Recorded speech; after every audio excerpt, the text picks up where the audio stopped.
Olá, tudo bem com vocês? Aqui é o professor Oswaldo para mais uma videoaula e hoje vamos falar sobre causas da proclamação da República do Brasil. Afinal de contas, hoje é 15 de novembro de 2022 e faz-se aí aniversário, se eu não me engano, 133 anos de proclamação da República Federativa do Brasil. Professor, quais as causas da proclamação da República? Vamos lá, meu garoto, anota aí para você não esquecer. Primeiro, crise da monarquia. Como foi isso, professor?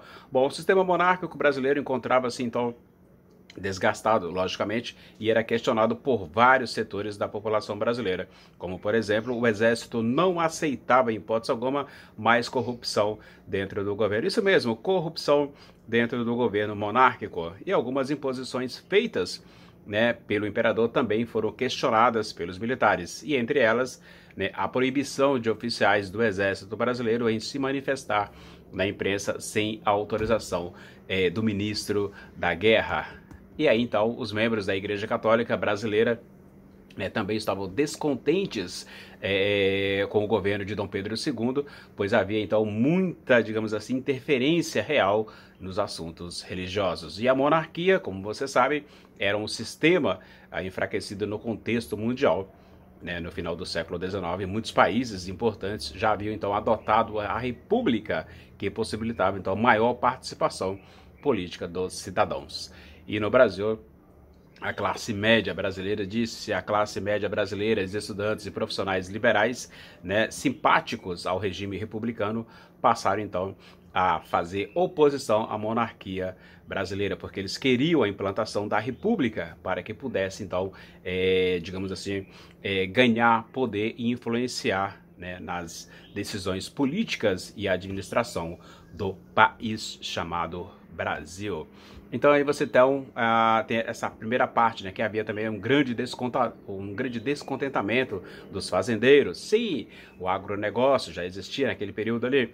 Conservadores e adeptos da monarquia, estes agricultores, né, retiraram o apoio político, né, que davam à monarquia após a abolição da escravatura de 1888.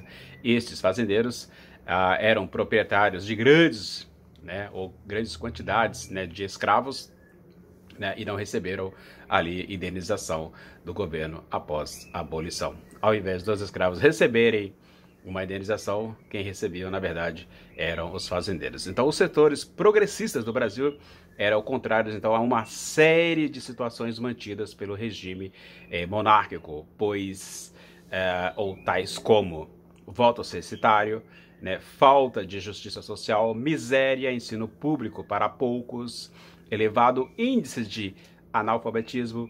Alguma coisa nos dias de hoje te remete a estas questões que eu estou falando aqui, que aconteceu há 133 anos atrás? Nada mudou, meu querido aluno. Outro item importante para discutir, a questão econômica, a crise econômica em que o Brasil se encontrava também influenciou na proclamação da República, né, pois fez com que aumentasse, né, o descontentamento da população brasileira. E esta crise foi agravada com a Guerra do Paraguai, pois o Brasil recorreu aos empréstimos ingleses, aumentando assim a dívida externa, que foi paga pelo governo do então presidente Luiz Inácio Lula da Silva. Posteriormente, aí, com o FMI, enfim, a dívida só foi crescendo a um ponto absurdo.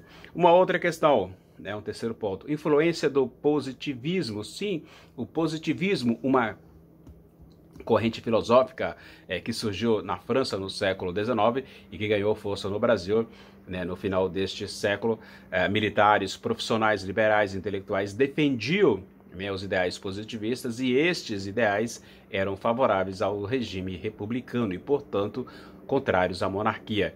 E a inscrição Ordem e Progresso na bandeira brasileira, criada após a proclamação da República, reflete aí a importância do positivismo no processo republicano brasileiro, meu povo. Bom, estas foram as questões solucionadas aqui, colocadas para vocês, para que entendam, né, quais foram as causas reais da proclamação da República do Brasil. Não sei se você sabe, mas o nome do nosso país é República Federativa do Brasil.